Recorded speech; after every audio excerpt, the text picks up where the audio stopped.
and gentlemen, welcome to the 2021 Day 5 Connect Conference, brought to you by Huawei and IoT and engine stream partner, Software AG. Enjoy the next session. Good day, everyone, and welcome to the IoT Day on the Digital Council Africa Conference. It's a great pleasure to have you all with us. Today, we've got an incredibly interesting speaker. I've just been chatting to him sort of behind the scenes a little bit about his life and where he's come from. And of course, he's going to talk to us about something that we all have a very keen interest in, that we very afraid of, and that we actually, and I think the reason why we've got all of this fear is because we absolutely just don't understand it. And today we're joined by Rogan Dawes, who is a hacker,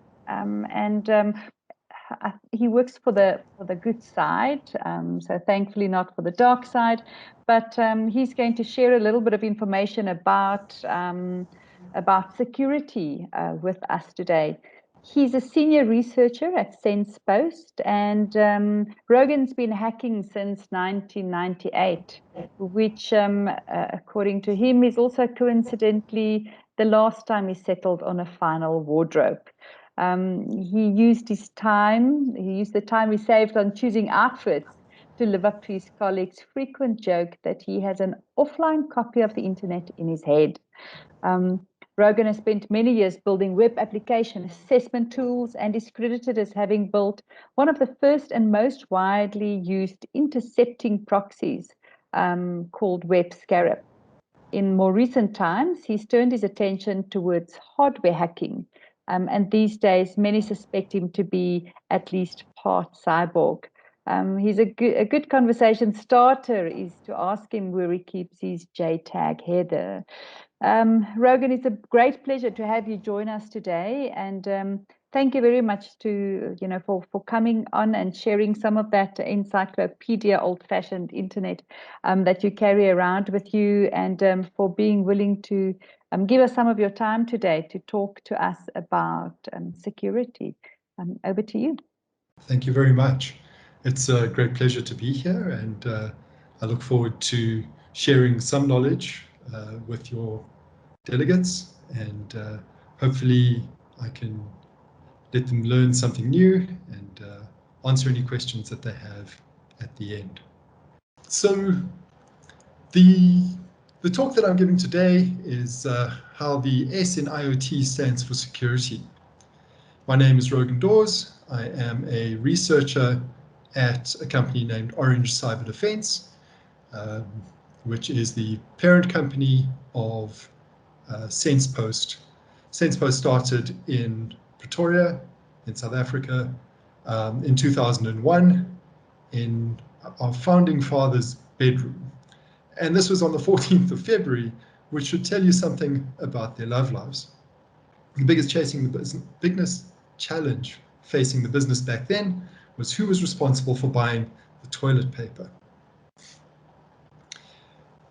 SensePost, as the hacking division of Orange Cyber Defense, we hack, we build, we train, and we provide ongoing vulnerability management services.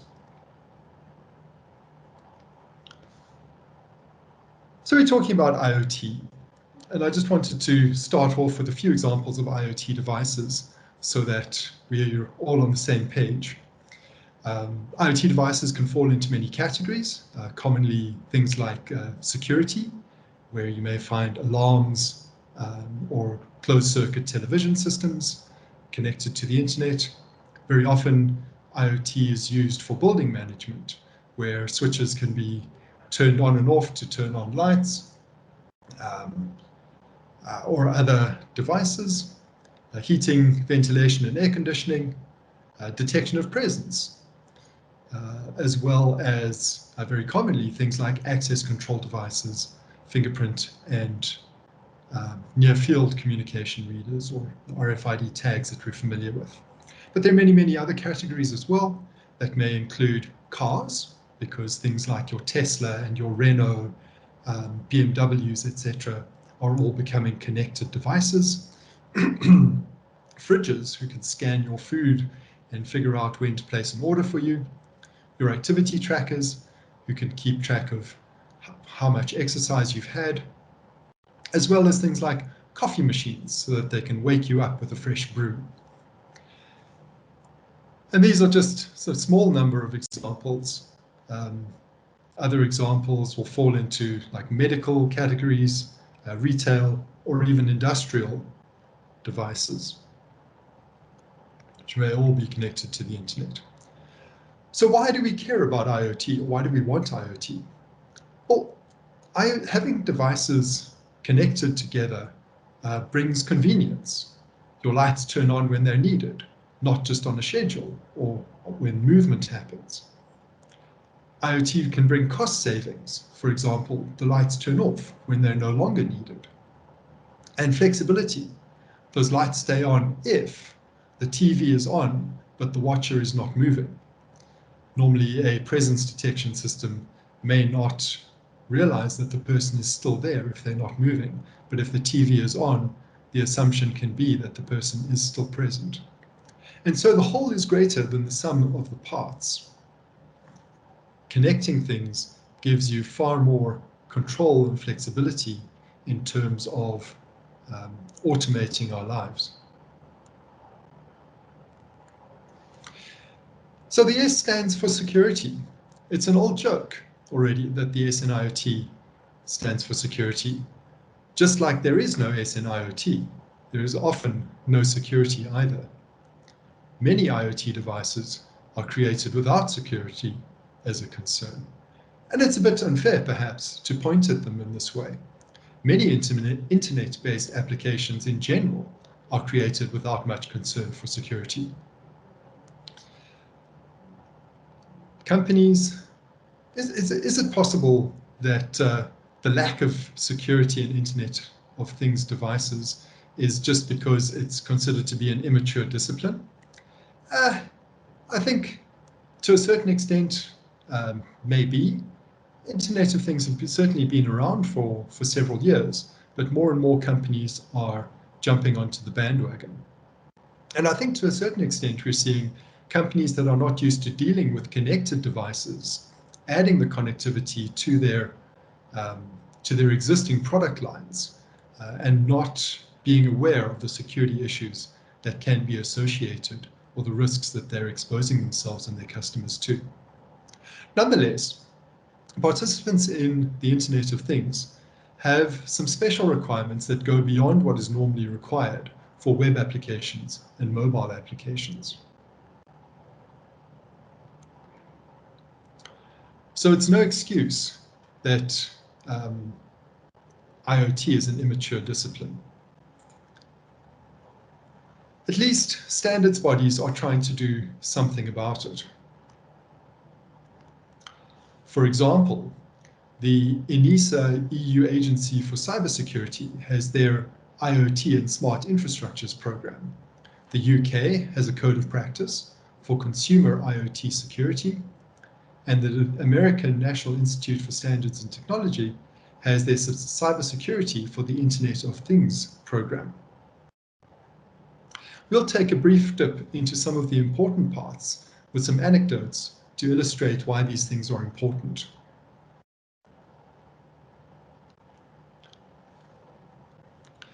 This is from, well, I'll be focusing on the ENISA standard or program. So in this particular item, of which there are 83 in total, ENISA would like to highlight the importance of secure interfaces and network services.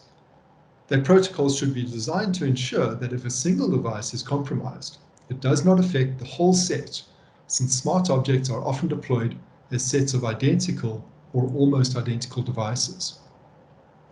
This is one of the most important aspects of IoT device deployment.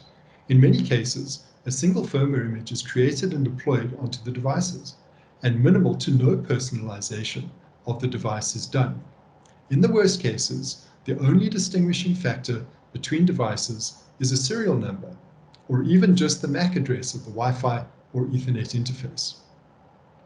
What follows is that all devices hold the same credentials for interacting with the back-end system's APIs, and it becomes a fairly simple matter to enumerate the entire fleet, masquerade as other devices, and gain access to either the remote devices or the data that they've collected, or the services that they're providing. As an example, in 2018, the Swan security cameras were discovered to be vulnerable to a spying hack. Researchers from a company called Pentest Partners, in collaboration with University of Surrey and the BBC, discovered that it was possible for attackers to access IP camera feeds that were not linked to their accounts. This was highlighted when an innocent party reported seeing somebody else's camera feed as part of his account. And so they dug into the situation and looked at the APIs and realized that the API, they could easily switch video feeds from one camera to another because the web-based API simply uses the camera's serial number as the identifier in the API. And the API would simply check that you were authenticated, but it would not check whether you were authorized to view the particular camera that you were requesting. So IoT has a lot in common with web application security because most devices don't operate in isolation. They're often overlooked because it's not as exposed as a browser-based web application.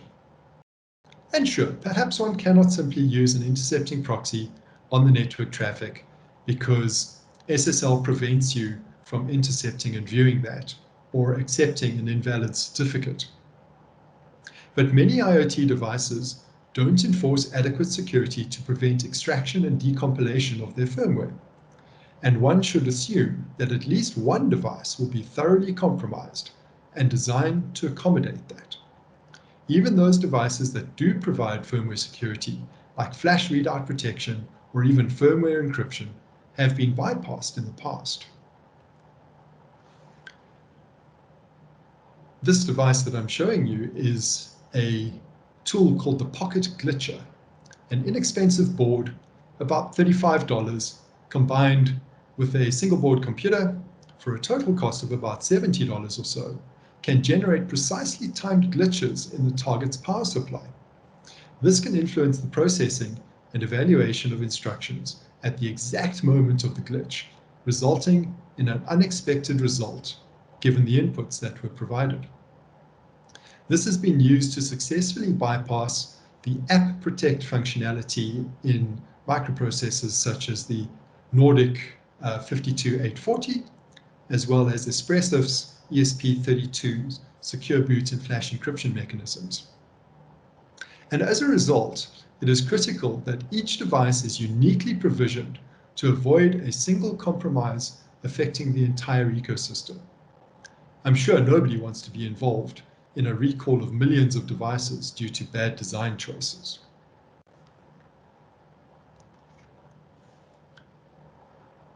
Securing interfaces and network services. Splitting network elements into separate components to help isolate security breaches and minimize overall risk. Networks can be divided into isolated subnetworks to boost performance and improve security. In this example, we'll be looking at a people counter based on a set of cameras. The idea is that you place this in your store or perhaps in a mall to track how many people are coming and going. And maybe in COVID times, it's important to know exactly how many people you have in your store at any one time. So this device was investigated by a company called Oversoft in the Netherlands towards the beginning of this year. They were looking for a new product to sell to their customers, but obviously wanted to do due diligence to make sure that they weren't selling something that was insecure.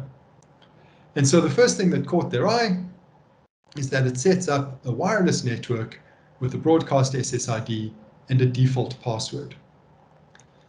So the Wi-Fi Basically, what this means is that anybody who is walking past one of these devices where it's installed would be able to connect to it using that Wi-Fi network.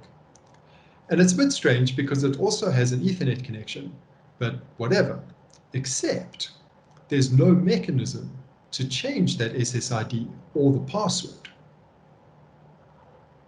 And on top of that, it came with a default admin password of 123456, which would allow anybody who can see the SSID to connect to the network and access the administrative interface to reconfigure the device.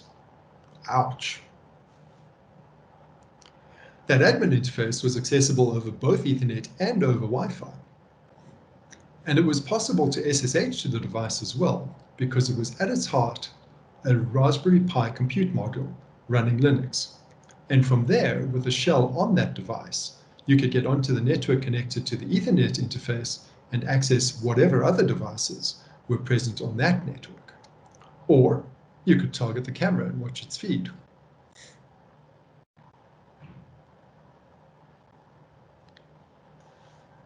And this is a consequence of not separating the interfaces of that device.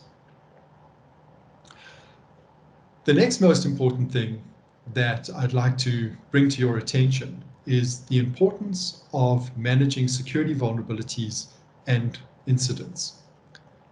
Create a publicly disclosed mechanism for vulnerability reports. Bug bounty programs rely on crowdsourcing methods to identify vulnerabilities that companies' own internal security teams may not catch. And I'd like to point out that there are a lot of people who look at devices and look at applications either because they're looking to make a profit out of it, they're looking for bug bounties, or just purely out of curiosity or an interest in improving their own abilities as well as improving the security of devices on the internet. So once somebody has found a vulnerability in your systems, you really don't want to make it difficult for them to report that to you. There is a mechanism called security.txt where you place a text file in a well-known directory on your website. And that would contain things like email addresses, PGP keys to encrypt the emails that the security researcher sends you, security policies, and acknowledgements of people who have assisted you in the past. Just to emphasize, security researchers are not your enemy. When they come to you with reports of a weakness in your systems, please don't get defensive. They're only trying to help.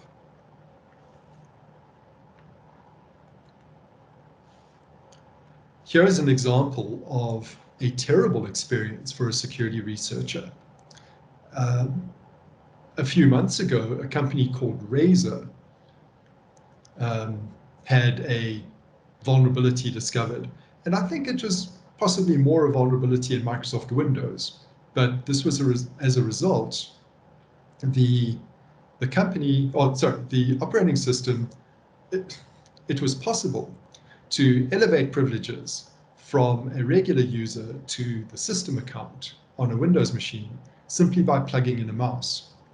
The problem that happened when this researcher reported the incident to Razer was that they wanted him to open a trouble ticket and provide all of his contact information, serial and product numbers, proof of purchase, and photos of devices in order to open a case. And by making it difficult for a researcher to actually contribute to your company, all they're going to do is simply keep the vulnerability to themselves, or worse, drop it as a 0-day on the internet. And as a 0-day, the vulnerability will be well known or communicated, available on the internet before you've had an opportunity to address the security issue and prepare updates or a response program at all. Going back to Oversoft and the footfall cam, it turned out very strangely. Once they had communicated the vulnerabilities that were found to the manufacturers of footfall cam, they were asked to provide consultancy to improve their product and workflow. And when they provided an offer, the company responded by claiming it was extortion and harassing the researchers and the companies involved. That is a terrible, terrible way to respond to somebody who is trying to help. So once we have a vulnerability that's been discovered in our Internet of Things, the next most important thing is that we are able to deploy a secure software or firmware update. Very important that the device have the ability to update over the air, and that the update server is secure, and that the update file is transmitted via a secure connection, and that it is signed by an authorized trust entity and encrypted using accepted encryption methods. Once a vulnerability has been discovered, you surely want to be able to mitigate that vulnerability. And the only way you can do that in many cases is by providing a firmware update. Not having a mechanism to deploy that firmware update to your devices means that the whole process becomes almost impossible. At any scale, it becomes a situation where those devices, either it is unknown that the vulnerability exists, or that it's just too difficult to upgrade or improve the security of the device. So many systems are deployed and then never see an update again. This is because either the manufacturer has abandoned the device, or it's just not easily feasible to deploy and install that update. It could also be because of insufficient resources in your IoT device to apply an update and have a fallback firmware in the case of failure. For example, this takes additional flash storage and a design of a fallback procedure in case the flash update fails or the firmware update fails. Systems with security weaknesses but without built-in update mechanisms are a hazard that should not be left accessible on the internet. Ideally, systems should check for updates periodically and should notify their owner or operator if there is an update available. Depending on the context, it may be best to have the firmware update applied automatically, or have the operator or administrator informed and choose when that update should be applied. Failing to build in over-the-air update capabilities will leave devices exposed to threats and vulnerabilities for the entirety of their lifetimes. One other thing I'd like to appeal to manufacturers of IoT devices is to plan for obsolescence. Consumers who have bought your devices don't deserve to have them dragged out from underneath them by a decision to discontinue support of that device.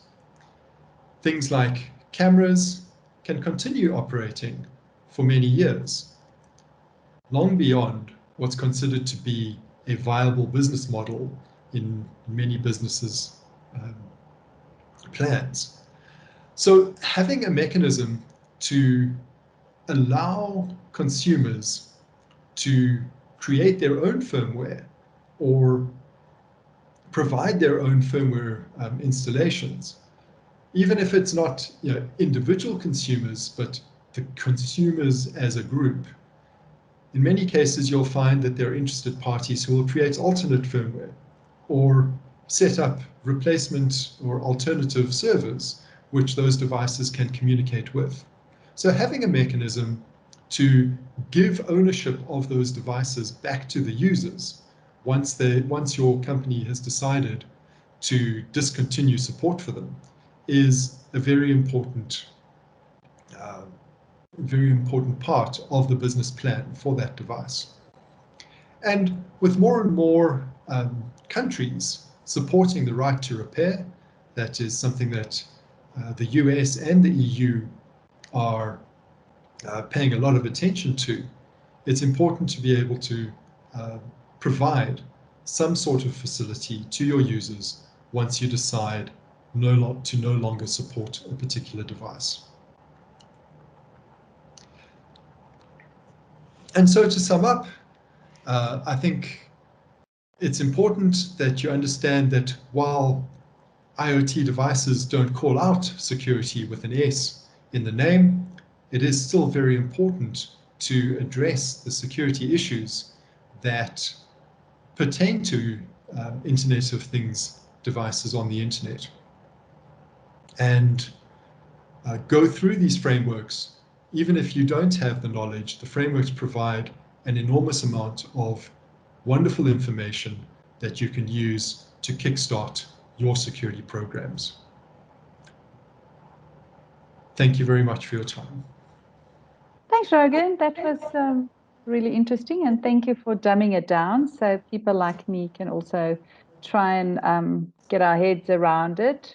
Yeah, really interesting life that you lead. Certainly very much different to the day-to-day runnings of digging trenches and deploying fiber, which is my background. So thank you so much for coming on board today, sharing some information with us, and delivering an incredibly interesting piece of work there. Thank you very much. It was my pleasure. Ladies and gentlemen, we trust you enjoyed the session. Thank you to all our sponsors and partners for helping us bring this event to you. Please click on the next link to join the following session.